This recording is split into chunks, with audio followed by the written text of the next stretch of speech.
Hello and welcome everyone to this video. I have already done a melee on a run, so the natural next step is to do a gun only. Also simple. 1. I can only deal damage with guns. Additions to this rule is enemies damage each other is okay, so if I get body slammed into another enemy, and well, if I accidentally deal damage apart from these scenarios, I reload the last checkpoint. 2. We play on easy, as harder difficulties only give enemies more health and damage. Guns are already weak as it is. And that's it. Let's get into the game. We start with Chapter 0, Combat Training. Let's watch the first cutscene. Ah, right. Like any good streamer, I forgot to capture the audio. Let me summarize then. We play as Konoko, an orphan raised and trained by Technological Crimes Task Force, or TSTF for short. Shinatama, the pink-haired lady speaking to us, is our android little sister that is helping and monitoring us through a Neuralink. The training we're about to do is the final training before we're allowed to go on missions, so let's do this. Start easy, just basic movement, then we practice some shadow boxing, which is all fine, but wait, no. Obligatory sparring, and I can't seem to find a way around it, so let's just leave this for later and go to the actual first chapter. Chapter 1, Trial Run. We're now sent out on our first mission by Commander Griffin, while we're closely monitored by Shinatama.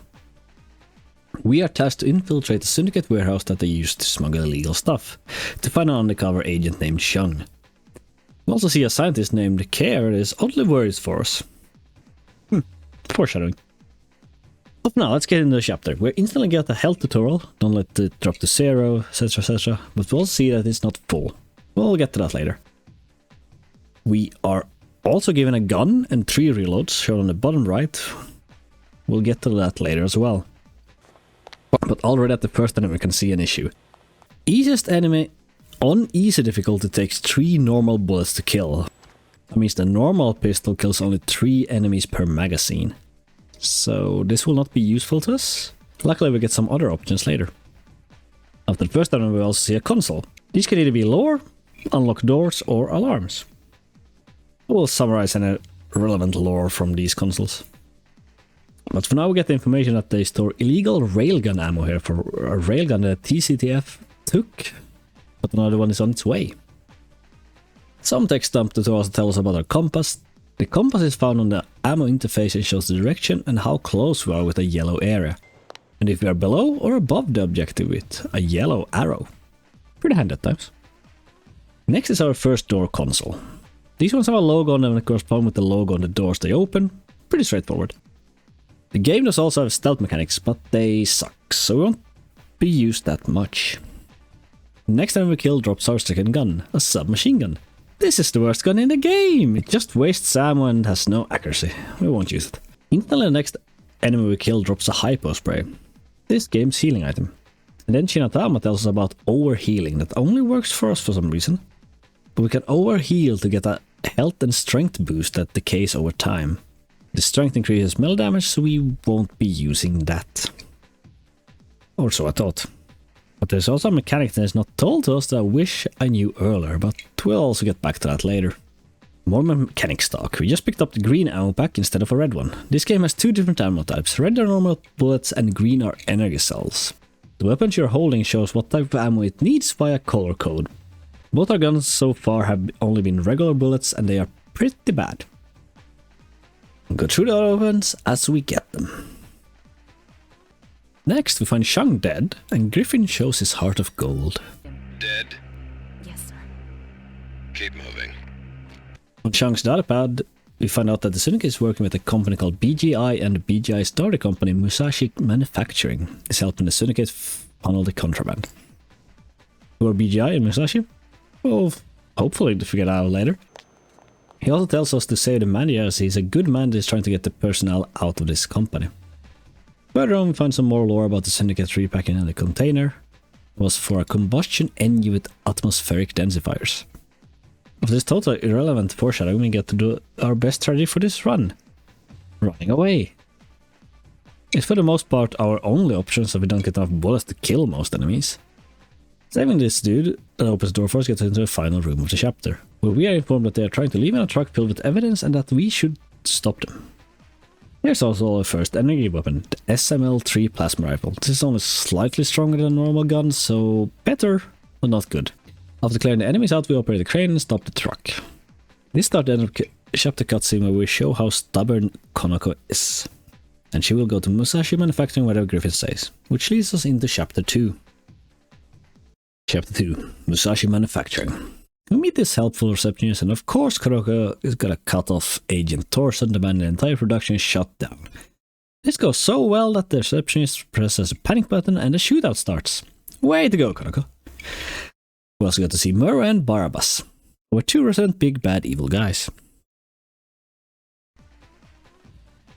Here's all shown that you can have allies fighting with you, which is great help at times, but they usually lose. Even on easy difficulty. In this chapter we also realize how little ammo there is, as I redo the beginning sequence a lot. Luckily the first checkpoint of every chapter is directly after the first cutscene.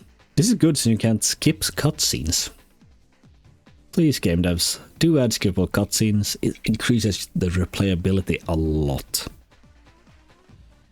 After a few attempts I figure out there's only one enemy you have to kill for it to trigger the continue cutscene. That is the lowest level enemy that spawns in the alarm console room before the locked door.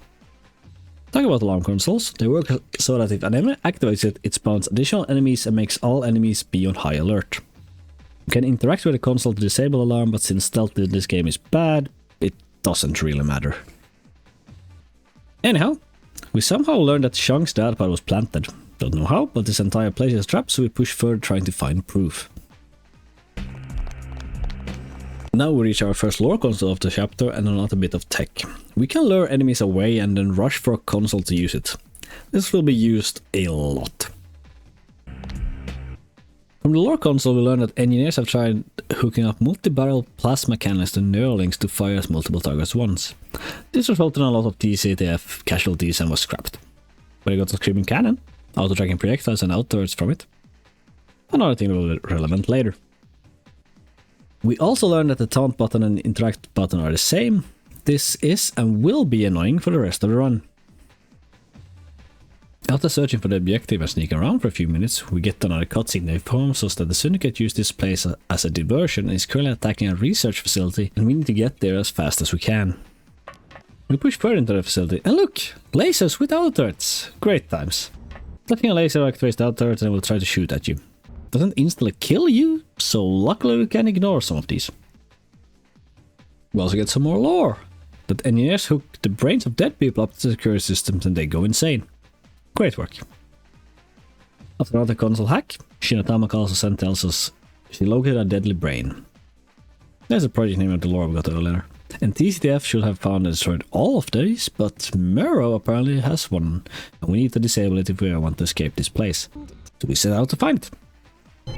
That leads us to our first boss fight. A mechanical boss fight, but a fight nonetheless. The goal is to activate all 4 consoles each round until the brain is defeated. Also the brain is weird. I'll let you see these between round cutscenes for yourself. Instant celebrity. Oh, it's unleashing a torrent of digital images of itself. Stop it! You must have decoupled its core logic on that final pass. The brain tells me it will erase... After doing that 3 times, we're done with the chapter and we get Griffin and Kier talking about my monitored values. They call Konako a creature. Weird way to talk about people, but alright, carry on to chapter 3.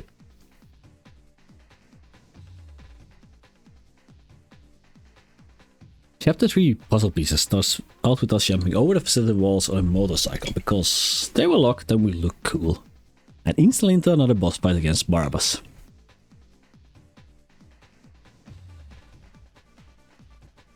Barabbas uses a wave motion cannon that we unfortunately can't knock out of his hands, but it's still easy enough.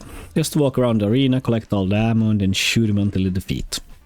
Then he flies and informs Murrow that we are on the way. Then we run through a multi-floor area where we have to activate a console on each floor to open the last door. And the first time through I soft-locked myself. Because I get up to the final area without a gun and I need to kill an enemy here, so we restart. We also learned that talking with civilians can also reward us with items and not only lore. One civilian even gives us a new item, the force field. This thing blocks bullets, so it works like armor plating. It is such a good item type.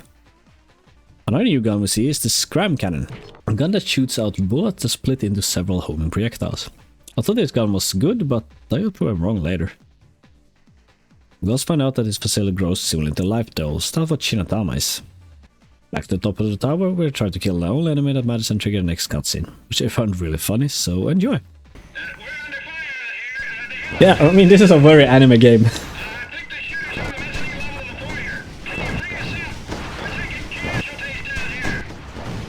see what I can do. Too late. I just triggered my detonation harness. In 5 seconds, you and I will both be dead. The entire tower will be vaporized.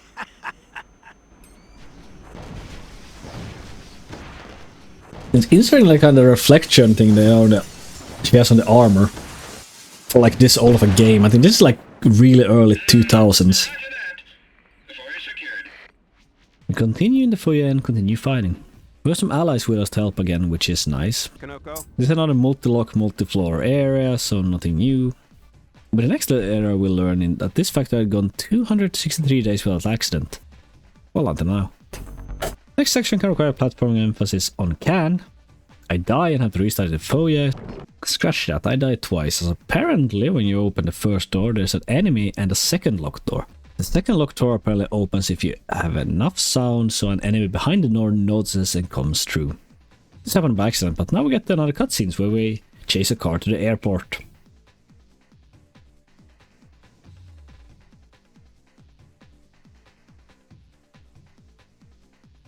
Chapter 4, Tiger by the Tail is on an airport, and it's around here where the game becomes large areas.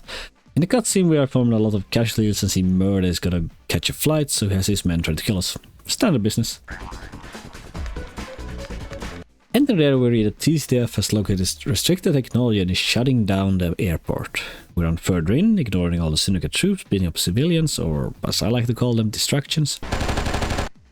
Nothing much happens for the most of this chapter before we meet up with Murder again. It tells us that our potential is almost as great as his. Before we can think more about that more, he sends some goons on us. One of them uses the Van de Graaf pistol, as it apparently is called. It's a stun gun, it's the most annoying weapon an enemy can have. Luckily the force field stops me from being stunned. In the final section of this, we fight. Or well, run our way through a hangar trying to get to Murder's plane. And this is all where this chapter ends, and on to chapter 5, Hot Pursuit. There's no intro cutscene in this chapter, just as there wasn't any outro cutscene in chapter 4. We instantly start with a civilian being attacked by a syndicate troop, and we'll use the civilian to distract the troops. People are helpful. The next part is mostly just running around trying to lure enemies away from consoles. But we do get some more about malfunctioning atmospheric processors and the ghost signal from somewhere. The plot thickens. Also yes, this plays out in the future, so the atmosphere is poisonous and life outside cities are non-existent.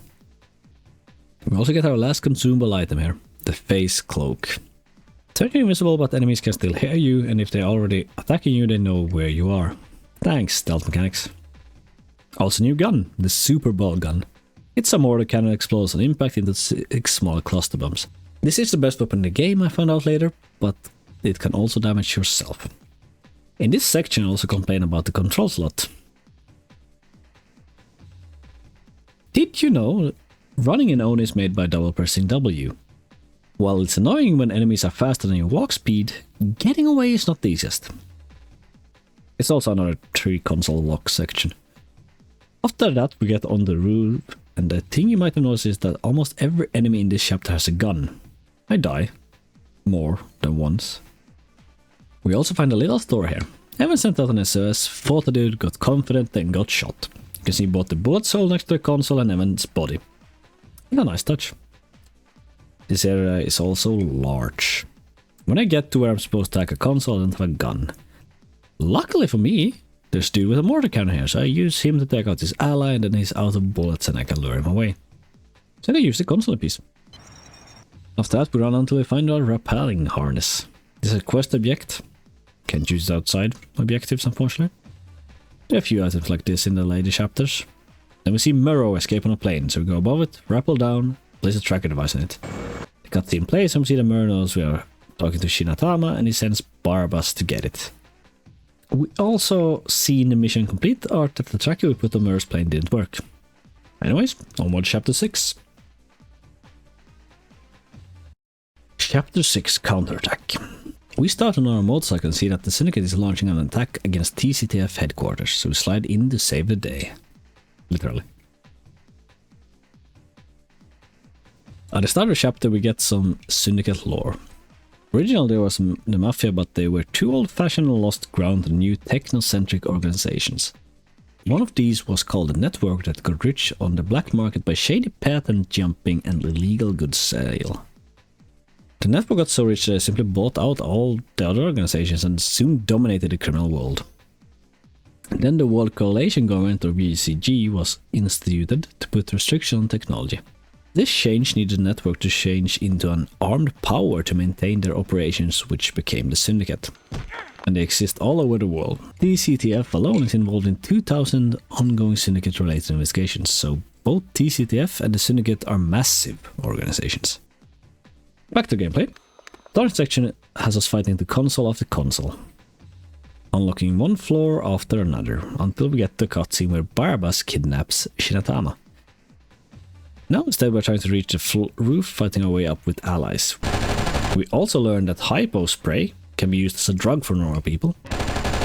Drug dealers use this to get people hooked and make them new customers. Higher up we also find out the Syndicate could brainwash people with signals to get them to do whatever they want. Syndicate is terrifying. Even more lore higher up, there was a renegade scientist named Bertram Navarre that apparently could make cells reshape themselves. He did a lot of human experiments with this for the Syndicate.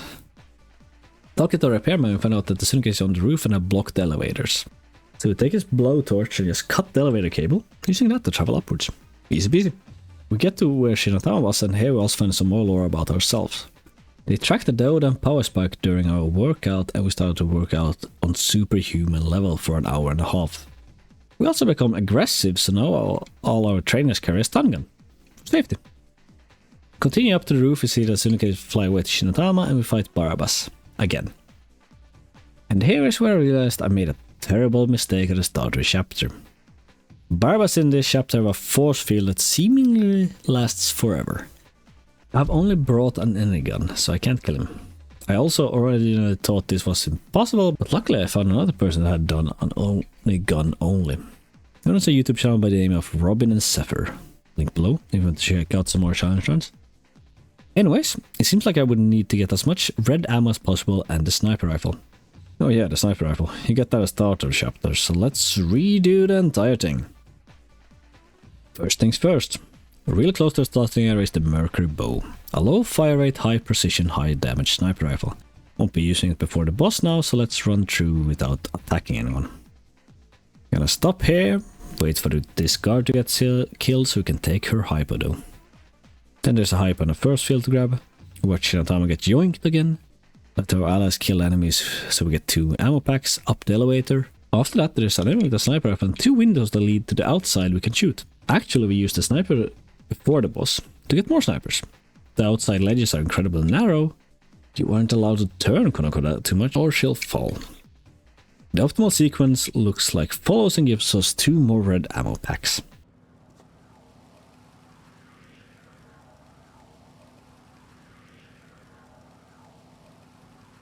This dude gives me so much issues right now.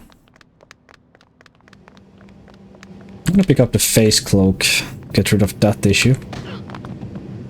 Except that they still might know where you are for a while.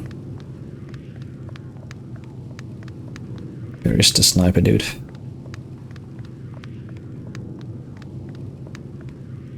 The lure means to fall off ledges. I probably can in some place.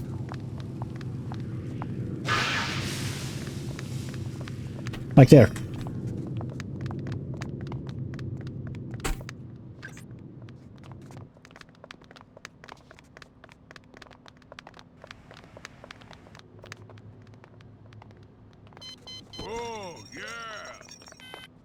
Okay, so now There's a sniper rifle here, right? Yes.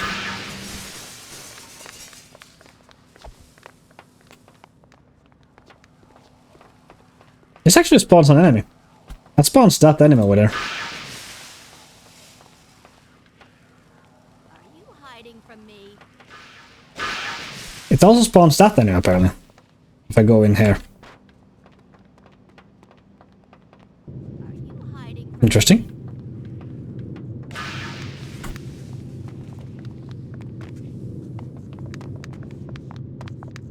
Where'd you go?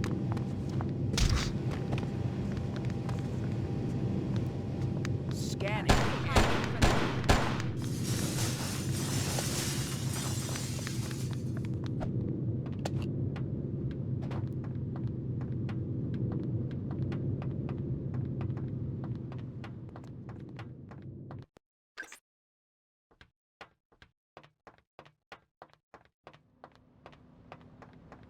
Now there should be a sniper rifle on this, on top of the second floor. Can't top tanker. Then we're up against Barabbas again. And here we're gonna use a nice piece of tech. This also I learned from Robin and Zephyr.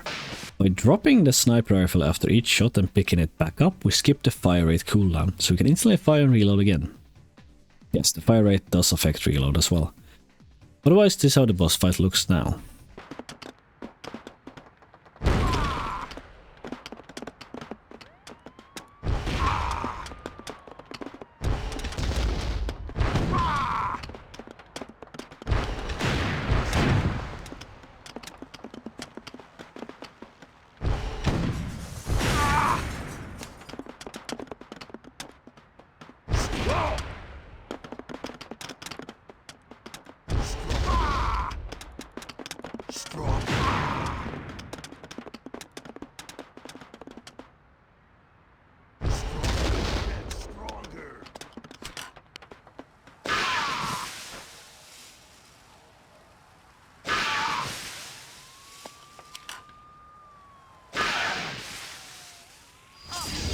Afterwards we get the purple power-up effect, because we're so mad, and then we go after Shinatama.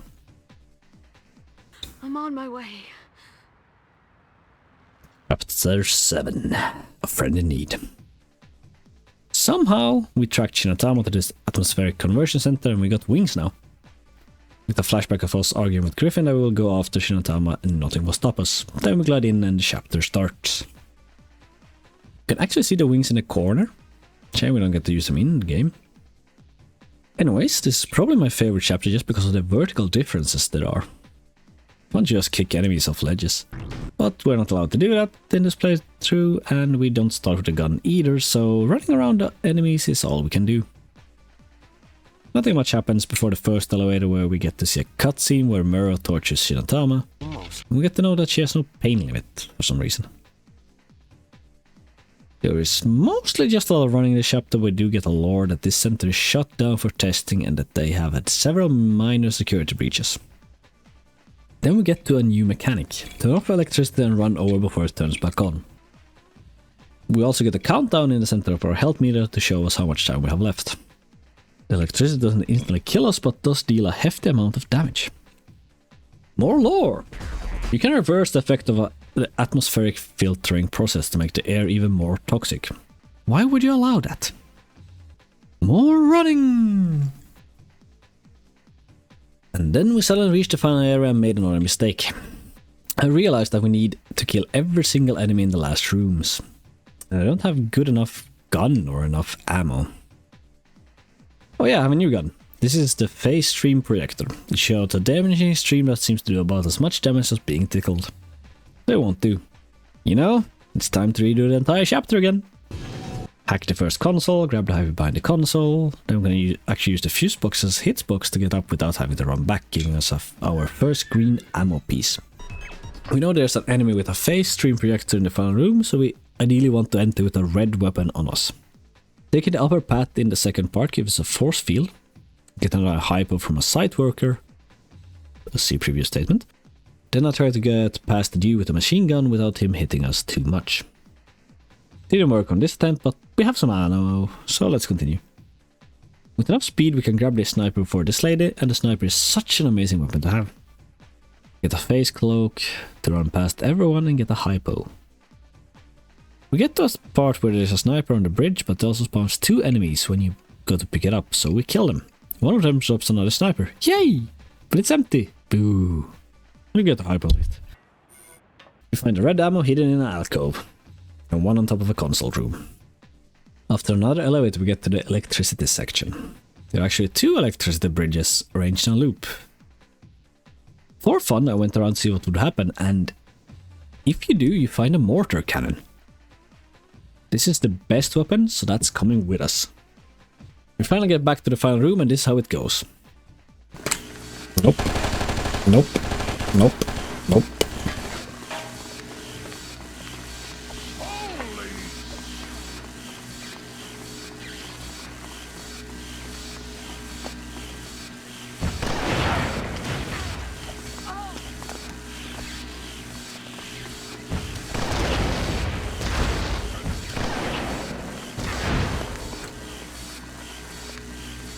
Well, that worked.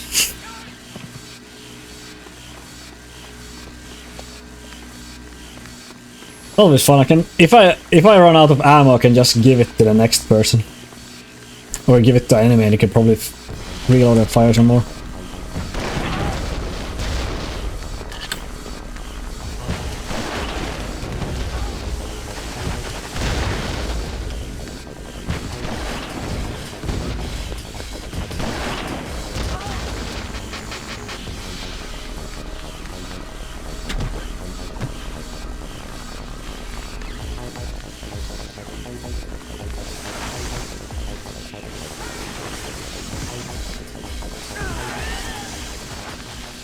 Get another purple power up that we learn is a Dode and Spike, which Griffin doesn't like. Chapter 8, An Instant Life starts instantly, and in the first room we can pick up a mortar. As we dropped ours somewhere, which is good since the next section we need to kill some people to open a door. Then we get to the next room. I would like to kill some more enemies, but I don't have enough ammo. Luckily, again, we don't have to. We just need to run up to Shinatama to trigger the cutscene. And now the truth starts to drop. Shinatama tells us that we're actually Mai Hasegawa, and that Shinatama was our personal SLD to monitor the growth of a chrysalis that's inside of us. Before she can tell us anything more, Griffin orders Shinatama to self-destruct to hopefully kill us in the process. Then we say our goodbyes. Unfortunately, the cutscene does not despawn any enemies, but we manage to get by. Barely. And more luck as the next civilian gives us a force field. With no health and half our force field left, we get into the section that is destroyed by Shinatama's self-destruction. Here we have to avoid androids and electricity. Hacking the console in the middle turns off the electricity for a short while. Also, electricity is blocked by force fields, which is nice. After a few attempts we get through this section with 2 hypens and our force field intact. Also, we can survive all the guns in the next section. In the next section we need to run up a bunch of stairs to escape. When we're almost at the top, TCTF agents show up. And they are now also our enemies. Easy enough, but in the last room we need to hack a console to cross into a massive pan. There is a TCTF agent here with a stun gun. So it's not easy, but I managed to squeeze in a console hack and complete this chapter as well. Here I would have wanted to know the untold fact about overhealing with hypos. It also makes you immune to stuns. That knowledge would have made this section trivial. Has gone. In the cutscene, Griffin knows we are alive and sends everyone after us. Chapter 9. Truth and Consequences. We know that there are answers in the Union State building, so that's our next destination. When we arrive, someone else is there beating up guards that we get framed for. The chapter starts with 2 guards and one got a gun. We do not. That's more or less this entire chapter in a nutshell. Robin and Zephyr had a good summarization of chapter 9. Welcome to stage 9. Love stage 9. The first checkpoint is as soon as we enter the first door, so we get rid of the 2 first guards pretty fast.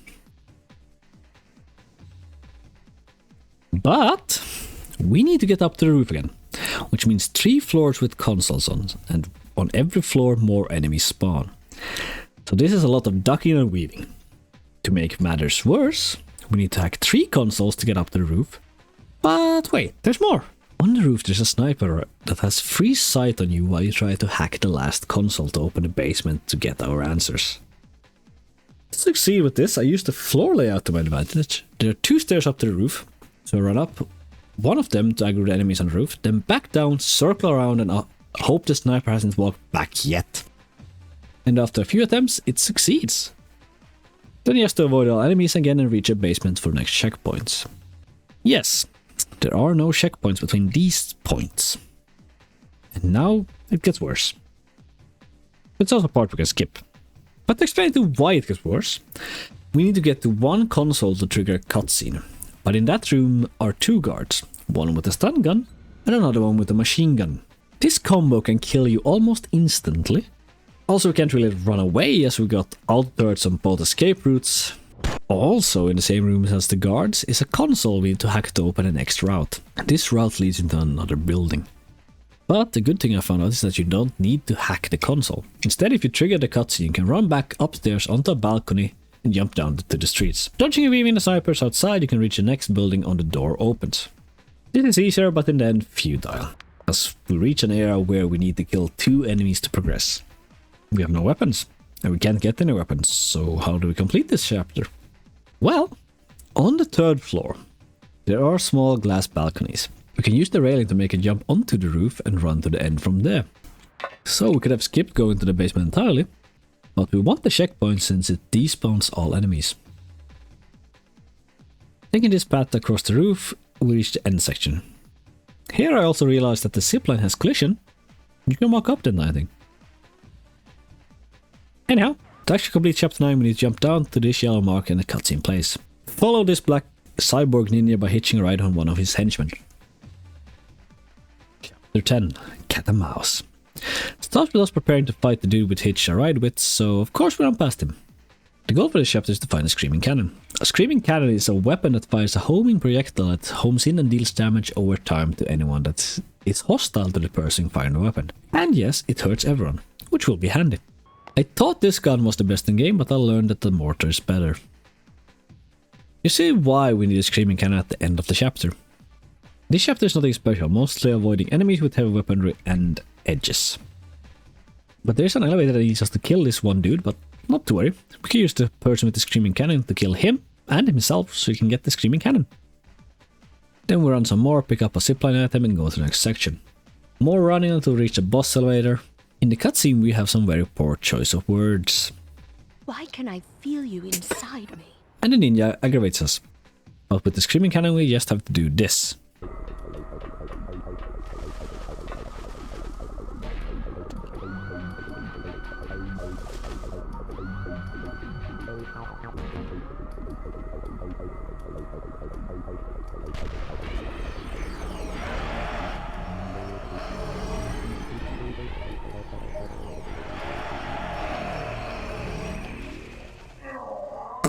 Only the really easy with the cannon, and we get our father's file and step on him because I guess he's into that. Chapter 11, Dream Diver. We start out in Dr. Hasegawa's lab, our dad, and we get to learn about our parents. They met in the university when Mia's dad was a teacher and her mom a student. Her mom was an activist and convinced her dad to join the cause. To get proof that the government was hiding things about the environment, they ventured outside the city. It was so toxic that her mother got a single cut on her leg that killed her slowly over time. After that, he tried to find a solution to fight the toxic outside and Kier helped him. Dr. Kier is Mia/Konoko's uncle, as her mother's maiden name was Jamie Kier. And cutscene ends with Murray showing up and taunting us, as siblings do. But we are also instantly stuck. We have to fight him, but we have no weapon. So we're gonna skip chapter 11 for now and go on to chapter 12. Sins of the Father. The opening cutscene has us sneaking by some guards on our way to find our uncle Dr. Kerr. Apart from some turrets that we can for the most part ignore shooting us, nothing really happens before we find our uncle. We ask him for help and he says can't unless we reroute the power. After we've done that, we'll meet him in his lab. Next section is luring enemies around a large section while finding 3 consoles to open the lab and reroute the power. Same stuff we've done before. Then we meet our uncle again for another cutscene. Here we learn that we have a dode and chrysalis inside of us that is slowly merging with us. This was done in hope of the chrysalis helping humans adapt to the toxic atmosphere. We also learned that the Syndicate forced our dad to implant one chrysalis into our brother, Murrow, while our uncle escaped us to the TCF, where Griffin forced him to implant the other chrysalis into us. The reason it was us was because they were made to fit our DNA only. Of course, no one knows how the transformation will end up, but that's a future problem. Now the guards will learn the way finally finds us again and attempts to shoot us. Our uncle jumped in front of the bullet, which was very unnecessary as I had a force field. What can you do? Anyhow, we get pissed and do absolutely nothing against the person who killed our uncle. Instead we just open a door and run away. Pretty soon afterwards we find lore that they have researched removal of the chrysalis, but it does not seem possible. We barely get past a lot of heavy weaponry and dive into acid. The chrysalis keeps us alive, luckily. On to Chapter 13, Phoenix Rising. Cutscene tells us it's 48 hours later and Griffin is not convinced that we are dead. And he's right as we crash a window and enter his office, but he escapes because his office is an elevator. Did not see that one coming. Time to chase after him, but more lore. Find out we managed to sneak in because security systems repairs weren't finished. Thank you for slow maintenance. First floor of this building is swarming with enemies and 2 snipers on the outside. If it looks familiar, it is the same place as Chapter 6 where we fought Barabbas. Now we need to hack a console to open the door to the lower floors. This requires a lot of running around to give us enough time to hack. Later, Mia/Konako says that Griffin has barricaded him in his secure room at the bottom. How she knows? No idea. The lore station informs us that Shinatama apparently saw us as sisters. Scientists didn't even know androids could do that. And that she also got enough free will to falsify reports about chrysalis growth. And that the chrysalis is over 80% integrated with our body. With that sad knowledge, we continue downwards, disabling power stations as we go. We also learned that the Griffin had an Android installed to operate security for his secure room, and that this version of Android wasn't designed for that. I do not like the sound of that statement. Finding our way downstairs, we managed to get hold of a screaming cannon. And we found that standing on these boxes bunches up the enemies nicely. So let the slaughter commence. In the fun lore dump, we find a message from an economist that ran numbers and thought Griffin's elevator office was a bit much. I agree, and that they now need to shut down a couple of security systems for a while, because they're never used, right? Well, thank you, random economist. After this, we reach Griffin's secure room and go to a horrible realization that he has hooked Shinatama to it. Since she knows us best. Griffin, you son of a... This is the same as the first boss fight. Disable 4 consoles 3 times and we win. All this while Shinatama begs us for forgiveness. Thanks, game, for making me sad. After the 3rd round, Shinatama breaks free and tries to attack Griffin, but he shoots her dead, properly this time. We appear behind him and disarm him. Now we're given a choice to spare or kill Griffin. Unfortunately, for this run we need to spare him. It matters in the last chapter, which is chapter 14, Dawn of the Chrysalis. We somehow figure out where the Syndicate headquarters was, so we dropped in from the sky. We could also see ourselves at the start of the cutscenes, which I find funny. First section is nothing special, a large area where we find a console to enter the second. And also lore about someone crashing their vehicle in the red tunnel, so blue is the way to go. We'll start this section over here so we get some more leeway with taking damage. The second section is more interesting on the other hand, since there are 2 ways to do this section. We can either lure a bunch of enemies and hack a console, but we can also survive the drop down to the lower section and open it from there. And then, when we run up, the cutscene that spawns the enemies we need to kill happen. But we also have to kill 3 enemies on the upper floor. Easy enough done with the mortar cannon. One of the enemies that spawn in the cutscene drops the key that we need to try to truck into the closed doors. Unfortunately, we have to kill all enemies that spawn for the crash cutscene to happen. Immediately after the crash cutscene, a lady comes to see what happened. She also has a screaming cannon, which I like, but unfortunately, it was a mistake to take. You'll see why later. There's another large section where we run around, avoiding enemies and hack consoles to progress. We also learned that the Syndicate has installed their own parts in atmospheric conversion centers that will make them poison the atmosphere even more. And that there is a satellite dish that will start the process. We also learned that jumping over cliff corner is a good strategy to deal with enemies. To make this last section easier, we also get the face cloak to just sneak past enemies. We have to kill 1 guy and hack the console to overload the satellite dish and end the command with "Love, little sister." Now we also know that we are younger than Murrow. We ride the satellite dish elevator to the final confrontation. Here's why we didn't kill Griffin. He comes and helps us. How nice. Still douche. She isn't alone. And it also has Murrow in an easier state. As if you would have killed Griffin, Murrow would have been in his chrysalis form. If you want to see that fight, you can watch my melee only run, found in the description. But, of course, there's another but. Since I took the screaming cannon instead of the mortar, this fight is more or less impossible. Murrow keeps spawning allies, and Griffin and his men are useless for anything but cannon fodder. Murrow also deals a lot of damage and never stands still, so the screaming cannon deals almost no damage. I also tried to find a place to stand on, but no place exists where Murrow can't damage you. Let's restart this chapter from checkpoint 2, where we had a mortar cannon. Same deal as before.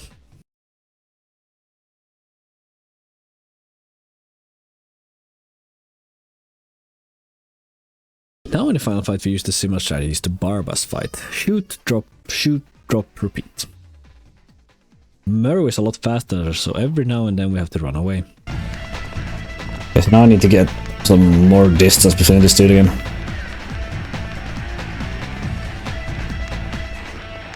Yeah, I think.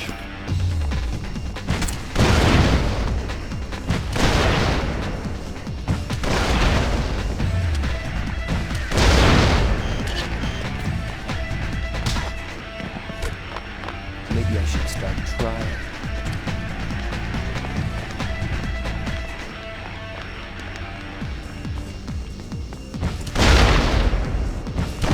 But we win! But not really. The overload makes it explode, destroying most of the city.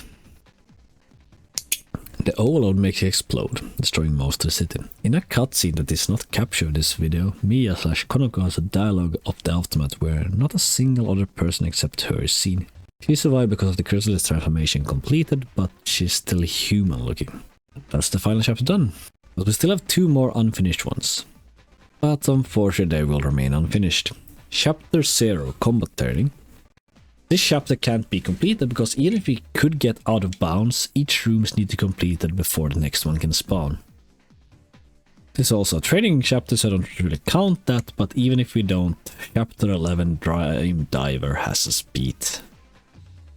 Can't complete this chapter without punching. I'll let stream me explain.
So to answer the title question, no. You can't beat Oni with gun only. No, you can't beat Oni with only guns. You need at least 3 punches for chapter 11. That was also a dream, so no relevant lore stuff happened there. Which means... That was also a dream, so no relevant lore stuff happened there. Which means, if we ignore the dream and the training, we can say yes! But that's too cheap. Anyways, If you want to see the entire successful attempt, there will be an unlisted video in the description. Thank you all so very much for watching, and until next time, see ya.